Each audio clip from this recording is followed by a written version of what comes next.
किसी भी छोटे देश के लिए, चाहे वो भारत हो या कोई भी और डेवलपिंग कंट्रीज़ हो, उसके लिए अपने देश की रक्षा कर पाना ही सबसे बड़ी चुनौती होती है और उसकी ज़्यादातर तैयारियां इन्हीं सब चीज़ों को लेकर निकलती है।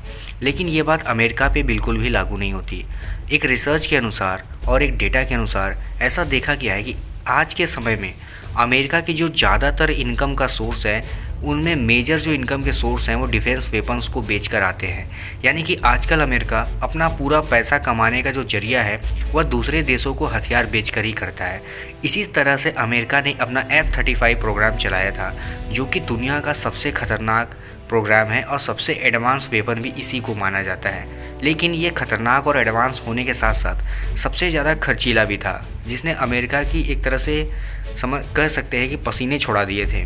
और इसमें लगातार होने वाले खर्चों और समस्याओं की नज़र से देखा जाए तो ये आज भी अमेरिका के लिए एक बहुत बड़ा सिरदर्द बना हुआ है, क्योंकि आए दिन अमेरिका इसको कंटिन्यूस नहीं रख सकता, क्योंकि इसमें जो खर्च आता है वो बहुत ज़्यादा है, जिससे कि अमेरिका खुद भी परेशान है। और इस फाइटर जेट्स में आए दिन आपको कुछ ना कुछ समस्याएं सुनने को मिलती हैं। भारत जैसे एक छोटे देश में अपने देश की रक्षा करना सबसे ज़रूरी बात मानी जाती है और भारत सरकार इसी चीज़ पे ज़्यादा प्रायोरिटी देती है। हालांकि अमेरिका पे ये बात लागू नहीं होती। अमेरिका जैसे देश अपने देश की रक्षा के साथ साथ दूसरे देशों को वेपन बेचना भी अपनी जिम्मेदारी समझते हैं। और आज के समय में अमेरिका को जो ज़्यादा FDI आता है वह दूसरे देशों को हथियार बेचकर ही आता है, खासकर छोटे डेवलपिंग कंट्रीज़ को, जिसमें भारत भी शामिल है।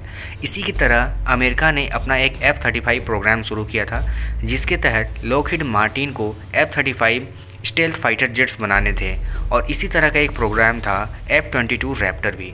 लेकिन F-35 को लेकर अमेरिका में आए दिन कोई ना कोई समस्याएं आती रहती हैं।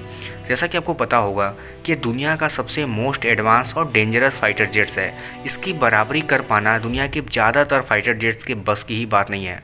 लेकिन इसकी जो भारी भरकम खर्च है और टेक्निकल खराबियाँ और टेक्निकल ग्लिच की वजह से ये हमेशा विवादों से घिरा रहता है। यही बात अमेरिका को खाए जाती है, क्योंकि जितना खर्च अमेरिका इसके ऊपर करता है, अब ऐसा लग रहा है कि आने वाले दिनों में अमेरिका को इसको कूड़े के भाव में ही बेचना पड़ेगा, क्योंकि अमेरिका इस प्रोग्राम को लंबे समय तक चला नहीं सकता, क्योंकि उससे इसको फ़ायदे कम घाटे ज़्यादा होते हैं। ऐसी ही एक नई समस्या है F-35 को लेकर, जो है ब्रीदिंग प्रॉब्लम को लेकर। हालांकि F-35 5th जनरेशन का स्टेल्थ फाइटर जेट्स है, तो इसमें ज़्यादातर चीज़ें टेक्निकल जो है वो बहुत ही एडवांस है, लेकिन ब्रीदिंग समस्या पायलट के लिए एक बहुत बड़ी आफत बन गई है और नासा इस पर स्टडी कर रहा है। नासा की स्टडी के अनुसार अगर बात करें तो उन्होंने माना है कि F-15, F-18 और F-35 ये तीनों ही लगभग पायलट्स की ब्रीदिंग समस्याओं को लेकर जूझ रहे हैं। यानी कि आप कह सकते हैं कि पायलट को फ्लाइट के दौरान सांस लेने में दिक्कतें होती हैं। इस चीज़ को सुलझाने के लिए अमेरिकन डिफेंस और नासा दोनों ही मिलकर काम कर रहे हैं। और नासा ने 2021 में एक रिपोर्ट सबमिट किया था, जिसके तहत नासा ने इस तरह के 2 फाइटर जेट्स और 5 पायलट के ऊपर अपनी स्टडी की थी। उसमें बताया गया था कि नासा की एक टेस्ट के दौरान, जो कि 40,000 फीट की ऊंचाई पर इस फाइटर जेट को उड़ाया गया था, और इसमें ढेर सारे लूप्स, रोल्स, डाइव्स और लो एल्टीट्यूड जैसी फ़्लाइट भी शामिल थे। यानी कि अलग अलग तरीके से इसको उड़ाकर देखा गया और 5 पायलट्स पर इसका सर्वे किया गया और देखा गया कि ये जो रिपोर्ट है वो बिल्कुल सही है और जो पायलट्स की कंप्लेन आती थी वो भी बिल्कुल सही है। अब आप सोचिए कि अमेरिका का जितना पैसा इन सब 3 फाइटर जेट्स पे लगा है, शायद अमेरिका ने किसी और फाइटर जेट्स पे नहीं लगाया होगा। और 2021 में नासा की तरफ से जब ये रिपोर्ट दिया गया तो उसमें कहा गया कि नासा को भी इसमें ऐसे 40 से ज़्यादा प्रॉब्लम सामने दिखाई दी हैं, जो कि एक पायलट के अंदर देखी गई हैं, जिसमें थकान और उनके बिहेवियर में चेंजेस जैसी समस्याएं बड़ी थी। कुछ पायलट्स में तो ऐसा भी देखा गया कि उनमें सीरियस इंजरी हुई और कुछ को तो इतना ज़्यादा इंजरी हुआ था इस समस्या को लेकर कि उनको रिटायर ही कर देना पड़ा। अब बात आती है कि अमेरिका इस फाइटर जेट्स के सहारे ही पूरी दुनिया में राज करता है और उसके F-35 और F-22 को अगर निकाल दिया जाए तो अमेरिकी सेना न तो रूस से लड़ने के लायक होगी, न ही चीन से। और रह गई बात दूसरे छोटे मोटे देशों की, तो उससे भी लड़ने में उनकी हालत ख़राब हो जाएगी। और नासा के रिपोर्ट के अनुसार ये भी देखा गया है कि 50% इसके जो पायलट्स थे, लगभग इस तरह की रिपोर्ट के अनुसार फिट बैठते थे, यानी कि 50% पायलट्स में इस तरह की रिपोर्ट कभी न कभी इस तरह की प्रॉब्लम देखी गई थी।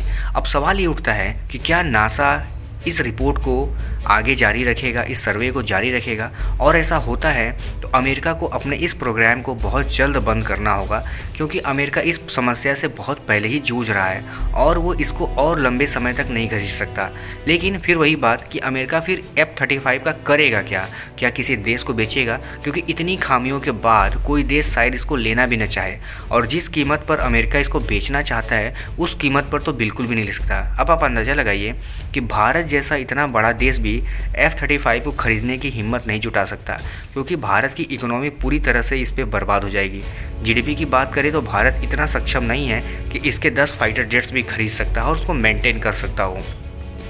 अब आप समझ सकते हैं कि आखिर ये फाइटर जेट्स कितनी बड़े और कितने खर्चीले हैं। लेकिन अगर ये बात सच है तो ये बात अमेरिका के लिए बहुत बुरी है, क्योंकि अमेरिका को इन 2 फाइटर जेट्स की बदौलत ही पूरी दुनिया में सुपर पावर माना जाता है, और अगर ये उनकी बेड़े में ना हो तो सुपर पावर की पावर ही निकल जाएगी। दोस्तों, आपको क्या लगता है, क्या अमेरिका इसको बंद कर देगा या इन फाइटर जेट्स को दूसरे छोटे छोटे देशों को बेचकर अपनी इकोनॉमी में कुछ और वृद्धि करेगा और किसी और नए फाइटर जेट्स के लिए तलाश करेगा? आपको जो भी लगता है मुझे कमेंट करके बताइएगा। फिलहाल इस वीडियो में इतना ही, कल मिलते हैं किसी और वीडियो में किसी और टॉपिक के साथ। चैनल पर पहली बार है तो चैनल को सब्सक्राइब और शेयर जरूर करिएगा। तब तक के लिए धन्यवाद।